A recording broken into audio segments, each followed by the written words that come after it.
Do not dream big.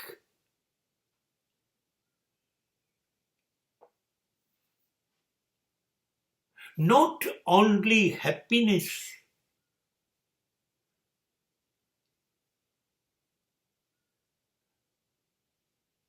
but suffering is also a part of a life. તકલીફ ક્યાં છે?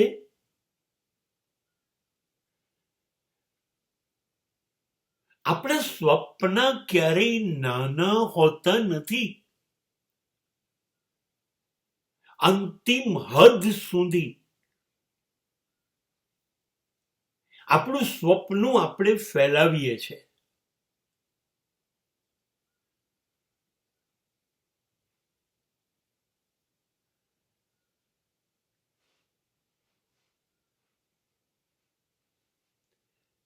બે સમયની રોટી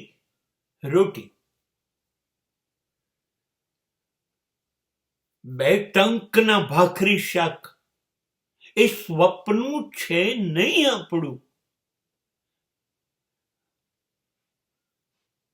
આપણે તો 56 ભોગ જોઈએ છે. એક સામાન્ય જિંદગી આપણે જીવવી નથી. આપણે સેલિબ્રિટી બનવું છે.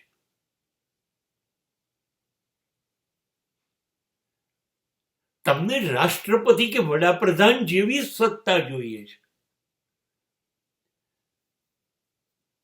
તમે કુટુંબના વડા તરીકે છો એ સત્તા નથી જોઈતી.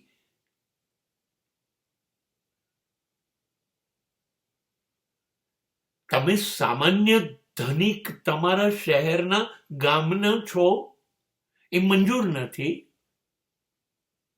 તમે વિશ્વમાં સૌથી વધુ ધનિક બનો એવું તમે ઈચ્છો.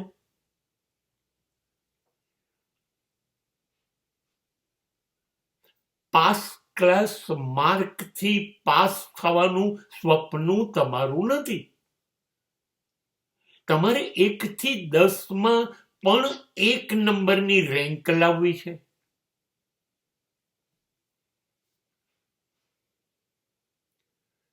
એક ગાડી, એક ઘર ના, તમારું સ્વપ્ન છે અનેક ગાડી, અનેક શહેરોમાં, અનેક દેશમાં ઘર.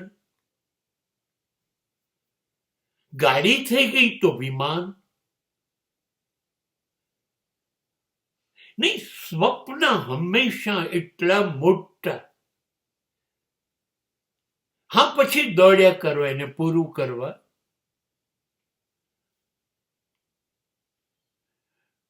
પૂરું થશે ત્યારે ખબર પડશે.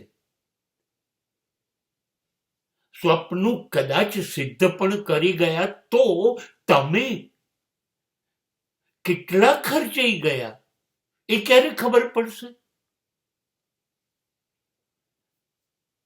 બધું મેળવી લીધું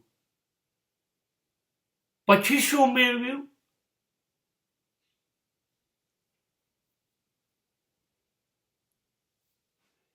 ગમે તે કરો, હું છું એ બરોબર નથી, એ મંજૂર નથી મને.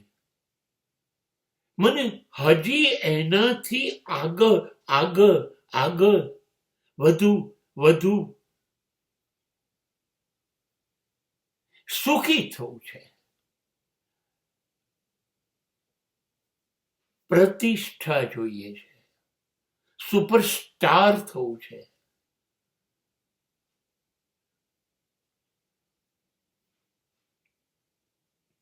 એ જિંદગી નથી.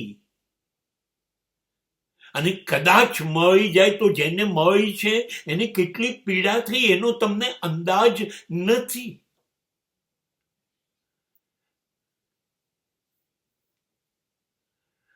માઇકલ જેક્સનથી વધુ શ્રેષ્ઠ ડાન્સર હજી પેદા નથી થયો.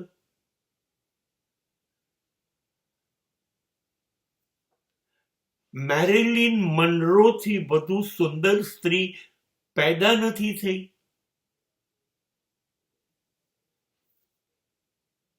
અચાનક મૃત્યુ પામે, અચાનક, નાનકડી ઉંમરમાં.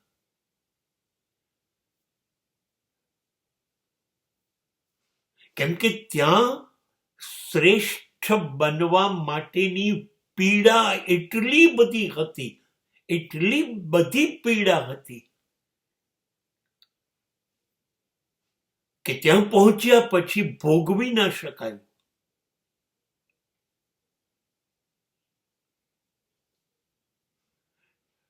દુઃખથી શું કામ આટલી બધી નફરત?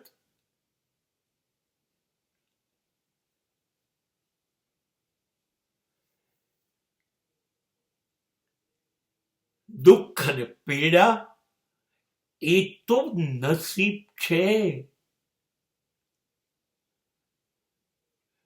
જન્મ લીધો કેટલી પીડાથી ખબર છે?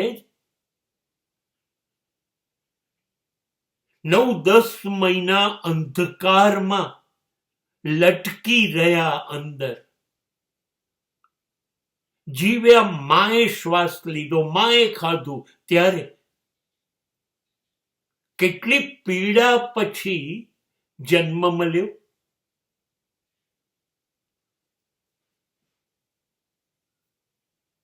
એટલે પીડા તો રહેવાની છે જન્મ સુધી થી મૃત્યુ સુધી.